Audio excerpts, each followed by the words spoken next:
أعوذ بالله من الشيطان الرجيم. بسم الله الرحمن الرحيم. ياسين والقرآن الحكيم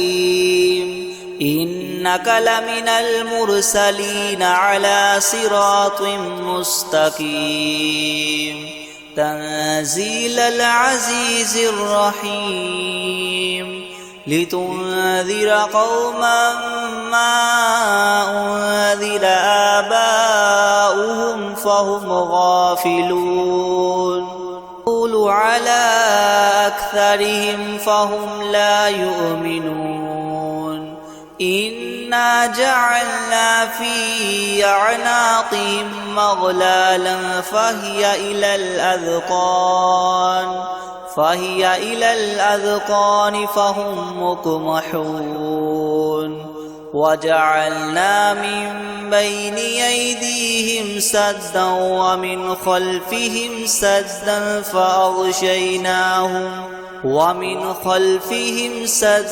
فأغشيناهم فهم لا يبصرون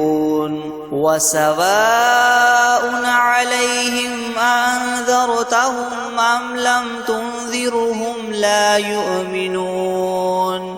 إنما تنذر من اتبع الذكر وخشي الرحمن بالغيب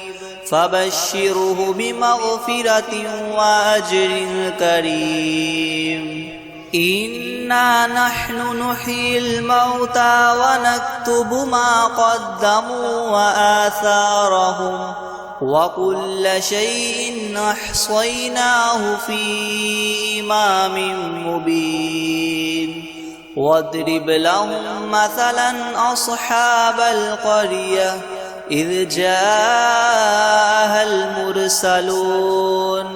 إذ أرسلنا إليهم 2 فكذبوهما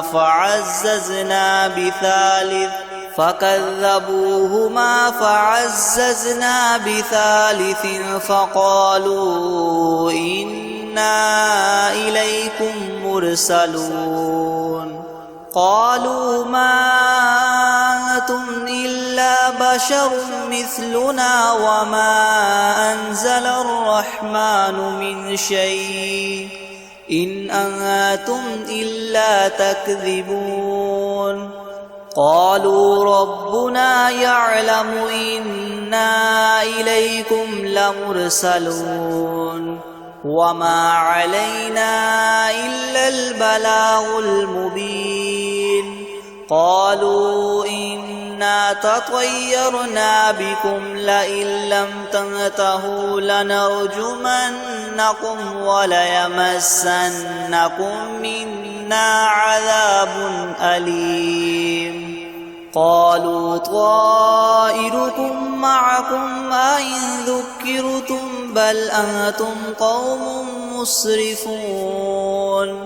وجاء من أقصى المدينة رجل يسعى قال يا قوم اتبعوا المرسلين اتبعوا من لا يسألكم أجرا وهم مهتدون. وما لي لا أعبد الذي فطرني وإليه ترجعون. أأتخذ من دونه آلهة إن يردني الرحمن بدر لا تغن عني شفاعتهم شيئا ولا ينقذون. إني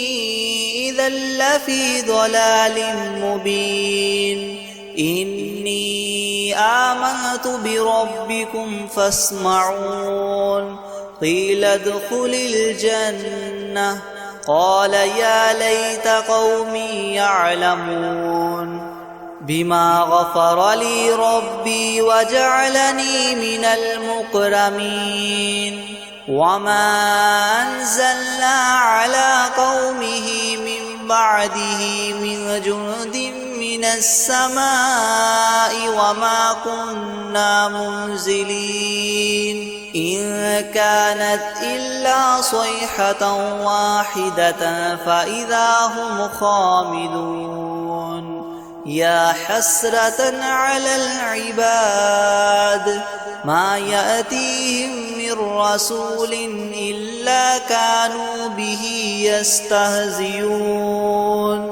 ألم يروا كم أهلكنا قبلهم من القرون أنهم إليهم لا يرجعون وإن كل لما جميع لدينا محضرون وآية لهم الأرض الميتة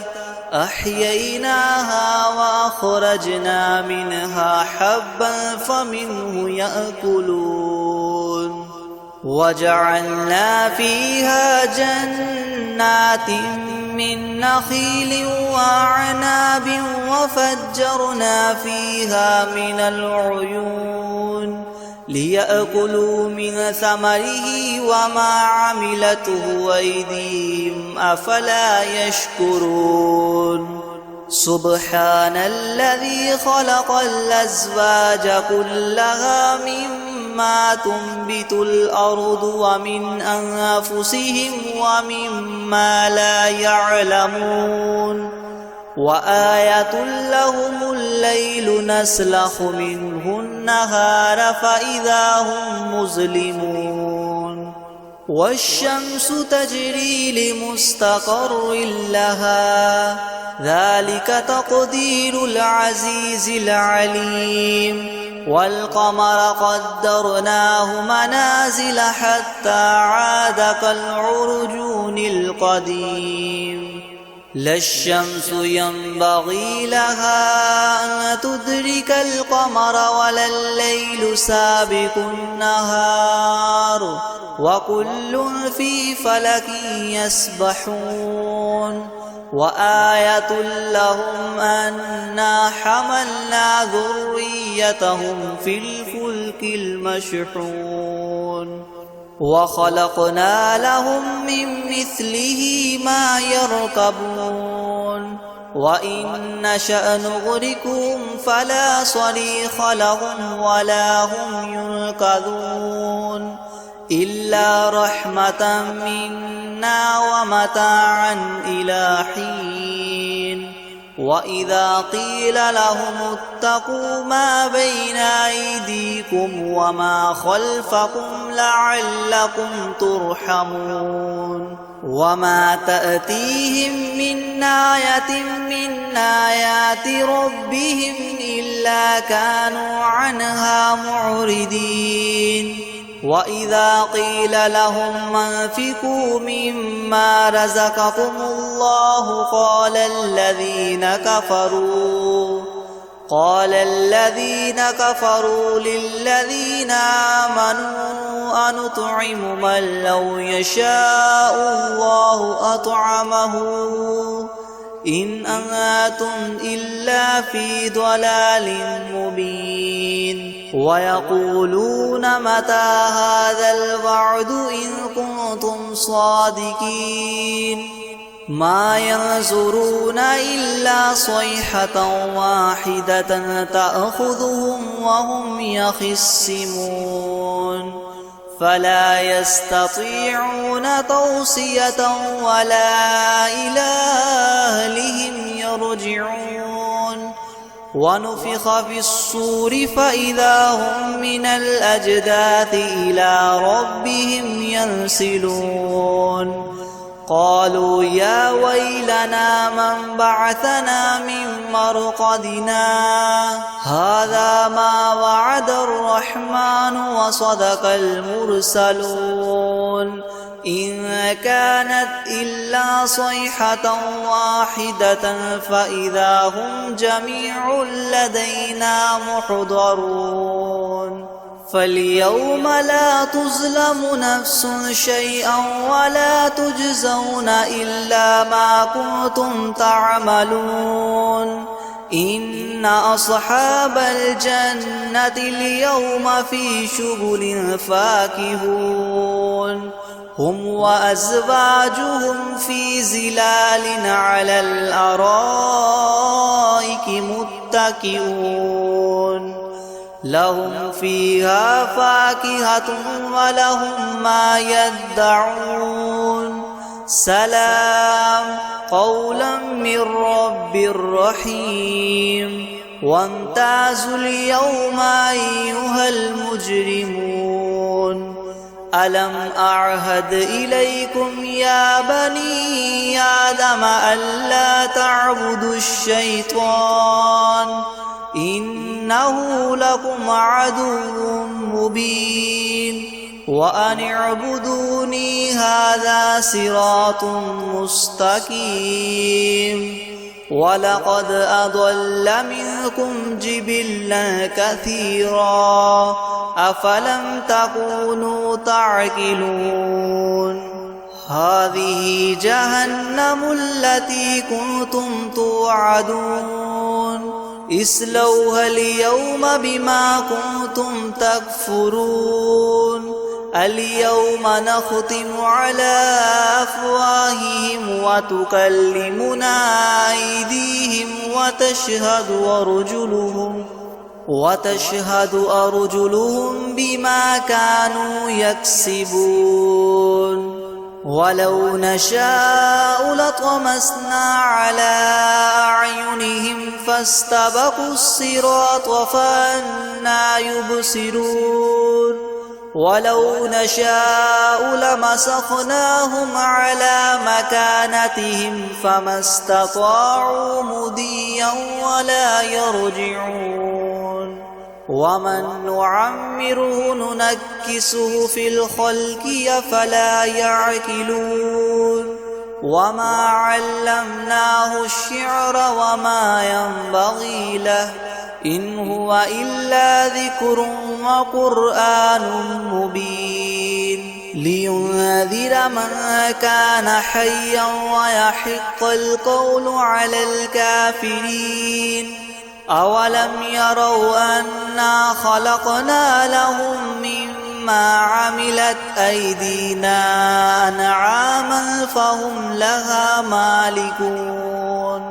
وذللناها لهم فمنها ركوبهم ومنها يأكلون ولهم فيها منافع ومشارب أفلا يشكرون واتخذوا من دون الله آلهة لعلهم ينصرون لا يستطيعون نصرهم وهم لهم جند محضرون فلا يحزنك قولهم إنا نعلم ما يسرون وما يعلنون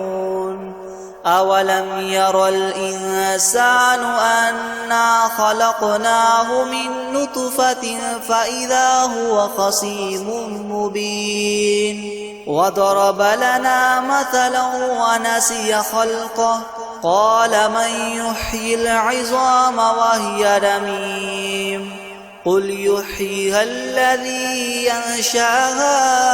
أول مرة وهو بكل خلق عليم الذي جعل لكم من الشجر الأخضر نارا فإذا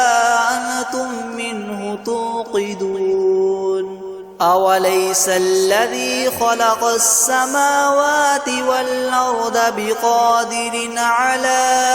أن يخلق مثلهم بلى وهو الخلاق العليم إنما أمره إذا أراد شيئا أن يقول له كن فيكون فسبحان الذي بيده ملكوت كل شيء وإليه ترجعون بسم الله الرحمن الرحيم الرحمن علم القرآن خلق الإنسان علمه البيان الشمس والقمر بحسبان والنجم والشجر يسجدان والسماء رفعها ووضع الميزان ألا تطغوا في الميزان وأقيموا الوزن بالقسط ولا تخسروا الميزان والأرض وضعها للأنام فيها فاكهة والنخل ذات الأكمام والحب ذو العصف والريحان فبأي آلاء ربكما تكذبان خلق الإنسان من صلصال كالفخار وخلق الجان من مارج من نار فبأي آلاء ربكما تكذبان رب المشرقين ورب المغربين فبأي آلاء ربكما تكذبان مرج البحرين يلتقيان بينهما برزخ لا يبغيان فبأي آلاء ربكما تكذبان يخرج منهما اللؤلؤ والمرجان فبأي آلاء ربكما تكذبان وله الجوار المنشآت في البحر كالأعلام فبأي آلاء ربكما تكذبان يبقى وجه ربك ذو الجلال والإكرام يسأله من في السماوات والأرض كل يوم هو في شأن فبأي آلاء ربكما تكذبان سنفرغ لكم أيها الثقلان فبأي آلاء ربكما تكذبان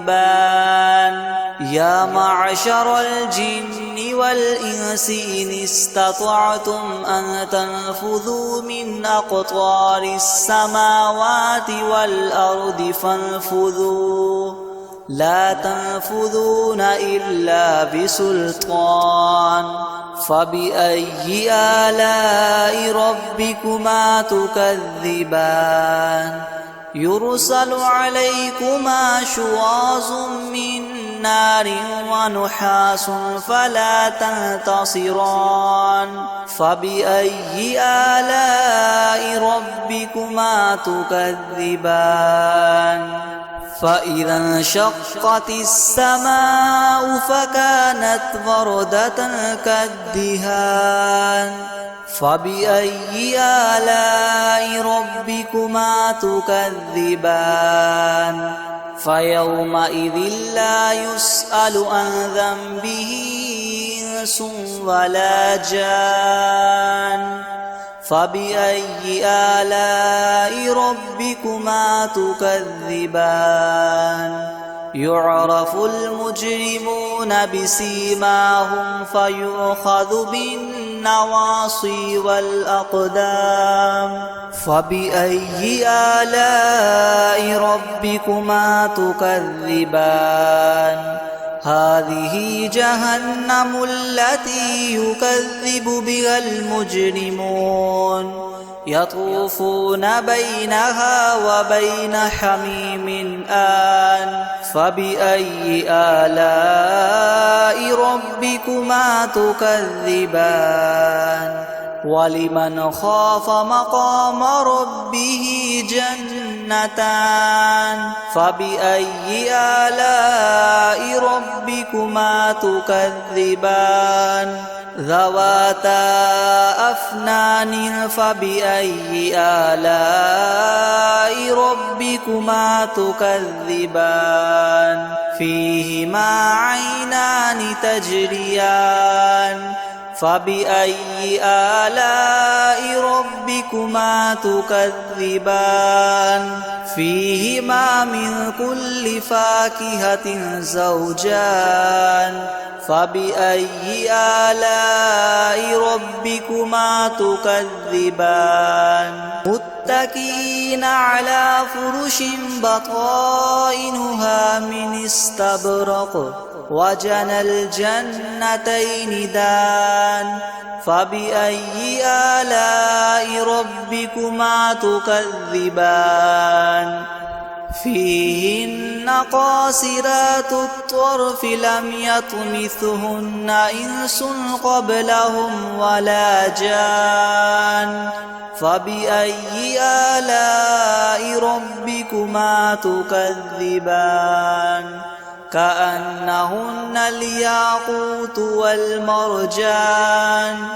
فبأي آلاء ربكما تكذبان هل جزاء الإحسان إلا الإحسان فبأي آلاء ربكما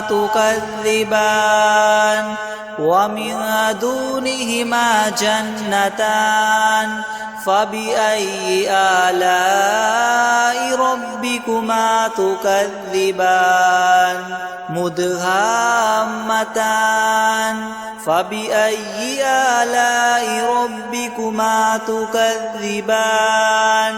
فيهما عينان نضاختان فبأي آلاء ربكما تكذبان فيهما فاكهة ونخل ورمان فبأي آلاء ربكما تكذبان فيهن خيرات حسان فبأي آلاء ربكما تكذبان حور مقصورات في الخيام فبأي آلاء ربكما تكذبان لم يطمثهن إنس قبلهم ولا جان فبأي آلاء ربكما تكذبان متكئين على رفرف خضر وعبقري حسان فبأي آلاء ربكما تكذبان تبارك اسم ربك ذي الجلال والإكرام أعوذ بالله من الشيطان الرجيم بسم الله الرحمن الرحيم ياسين والقرآن الحكيم إنك لمن المرسلين على صراط مستقيم تنزيل العزيز الرحيم لتنذر قوما ما أنذر آباؤهم فهم غافلون قل على أكثرهم فهم لا يؤمنون إنا جعلنا في أعناقهم مغلالا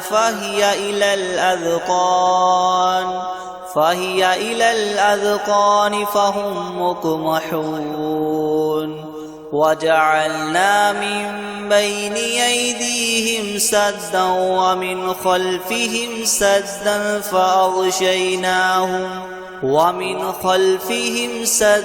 فأغشيناهم فهم لا يبصرون وسواء عليهم أنذرتهم أم لم تنذرهم لا يؤمنون إنما تنذر من اتبع الذكر وخشي الرحمن بالغيب فبشره بمغفرة وأجر كريم إنا نحن نحيي الموتى ونكتب ما قدموا وآثارهم وكل شيء أحصيناه في إمام مبين واضرب لهم مثلا أصحاب القرية إذ جاءها المرسلون إذ أرسلنا إليهم 2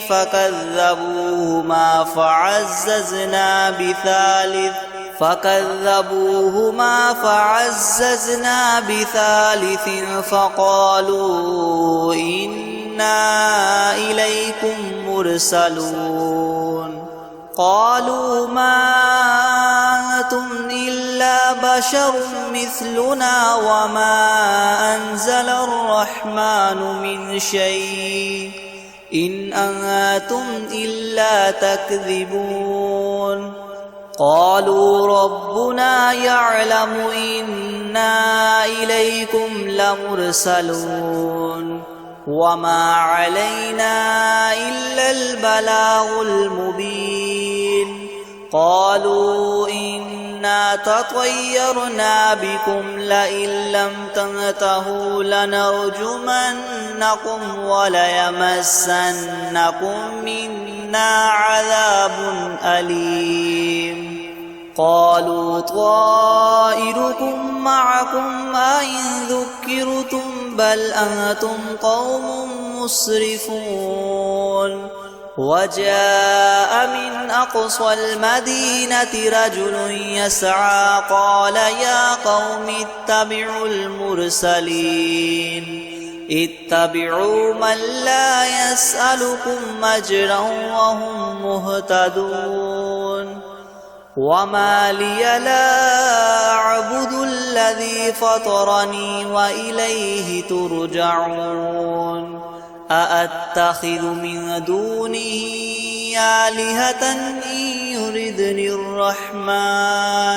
إن يردني الرحمن بدر لا تغن عني شفاعتهم شيئا ولا ينقذون إني إذا لفي ضلال مبين إني آمنت بربكم فاسمعون قيل ادخل الجنة قال يا ليت قومي يعلمون بما غفر لي ربي وجعلني من المكرمين وما أنزلنا على قومه من بعده من جند من السماء وما كنا منزلين إن كانت إلا صيحة واحدة فإذا هم خامدون يا حسرة على العباد ما يأتيهم من رسول إلا كانوا به يستهزئون ألم يروا كم أهلكنا قبلهم من القرون أنهم إليهم لا يرجعون وإن كل لما جميع لدينا محضرون وآية لهم الأرض الميتة أحييناها وأخرجنا منها حبا فمنه يأكلون وجعلنا فيها جنات من نخيل وأعناب وفجرنا فيها من العيون ليأكلوا من ثمره وما عملته أيديهم أفلا يشكرون سبحان الذي خلق الأزواج كلها مما تنبت الأرض ومن أنفسهم ومما لا يعلمون وآية لهم الليل نسلخ منه النهار فإذا هم مظلمون والشمس تجري لمستقر لها ذلك تقدير العزيز العليم والقمر قدرناه منازل حتى عاد كالعرجون القديم لا الشمس ينبغي لها أن تدرك القمر ولا الليل سابق النهار وكل في فلك يسبحون وآية لهم أنا حملنا ذريتهم في الفلك المشحون وخلقنا لهم من مثله ما يركبون وإن نشأ نغرقهم فلا صريخ لهم ولا هم ينقذون إلا رحمة منا ومتاعا إلى حين وإذا قيل لهم اتقوا ما بين أيديكم وما خلفكم لعلكم ترحمون وما تأتيهم من آية من آيات ربهم إلا كانوا عنها معرضين وإذا قيل لهم انفقوا مما رزقكم الله قال الذين كفروا للذين آمنوا أنطعم من لو يشاء الله أطعمه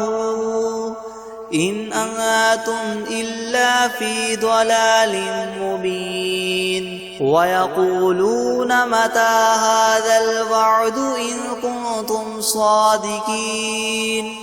ما ينظرون إلا صيحة واحدة تأخذهم وهم يخصمون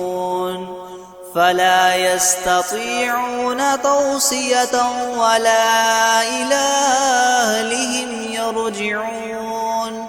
ونفخ في الصور فإذا هم من الأجداث إلى ربهم ينسلون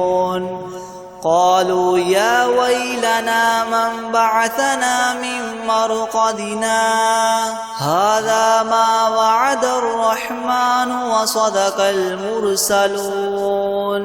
إن كانت إلا صيحة واحدة فإذا هم جميع لدينا محضرون فاليوم لا تظلم نفس شيئا ولا تجزون إلا ما كنتم تعملون إن أصحاب الجنة اليوم في شغل فاكهون هم وأزواجهم في ظلال على الأرائك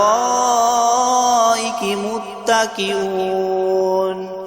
لهم فيها فاكهة ولهم ما يدعون سلام قولا من رب رحيم وامتازوا اليوم أيها المجرمون ألم أعهد إليكم يا بني آدم ألا تعبدوا الشيطان إنه لكم عدو مبين وأن اعبدوني هذا صراط مستقيم ولقد أضل منكم جبلا كثيرا أفلم تكونوا تعقلون هذه جهنم التي كنتم توعدون اصلوها اليوم بما كنتم تكفرون اليوم نختم على أفواههم وتكلمنا أيديهم وتشهد أرجلهم بما كانوا يكسبون ولو نشاء لطمسنا على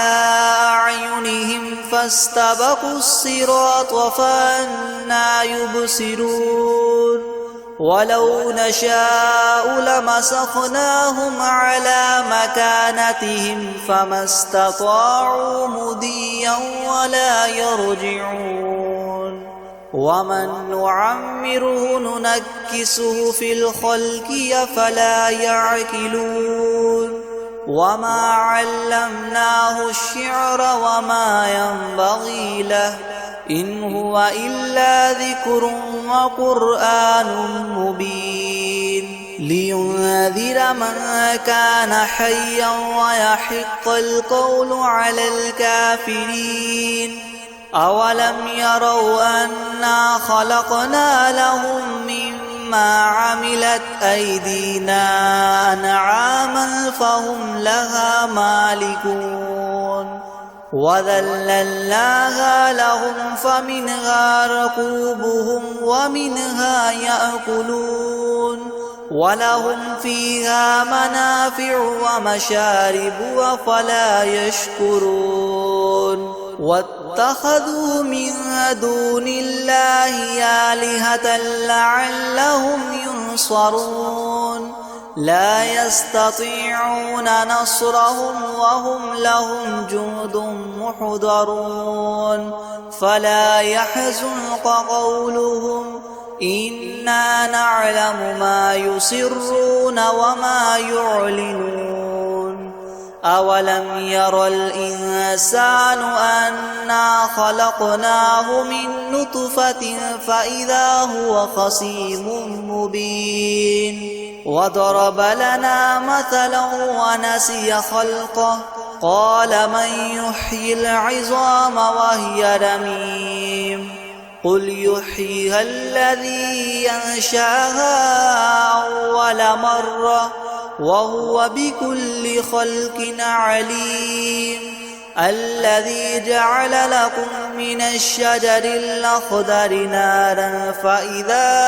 أنتم منه توقدون أوليس الذي خلق السماوات والأرض بقادر على أن يخلق مثلهم بلى وهو الخلاق العليم إنما أمره إذا أراد شيئا أن يقول له كن فيكون فسبحان الذي بيده ملكوت كل شيء وإليه ترجعون بسم الله الرحمن الرحيم الرحمن علم القرآن خلق الإنسان علمه البيان الشمس والقمر بحسبان والنجم والشجر يسجدان والسماء رفعها ووضع الميزان ألا تطغوا في الميزان وأقيموا الوزن بالقسط ولا تخسروا الميزان والأرض وضعها للأنام فيها فاكهة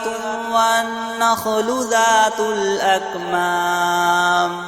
والحب ذو العصف والريحان فبأي آلاء ربكما تكذبان خلق الإنسان من صلصال كالفخار وخلق الجان من مارج من نار فبأي آلاء ربكما تكذبان رب المشرقين ورب المغربين فبأي آلاء ربكما تكذبان مرج البحرين يلتقيان بينهما برزخ لا يبغيان فبأي آلاء ربكما تكذبان يخرج منهما اللؤلؤ والمرجان فبأي آلاء ربكما تكذبان وله الجوار المنشآت في البحر كالأعلام فبأي آلاء ربكما تكذبان يبقى وجه ربك ذو الجلال والإكرام يسأله من في السماوات والأرض كل يوم هو في شأن فبأي آلاء ربكما تكذبان سنفرغ لكم أيها الثقلان فبأي آلاء ربكما تكذبان يا معشر الجن والإنس إن استطعتم أن تنفذوا من أقطار السماوات والأرض فانفذوا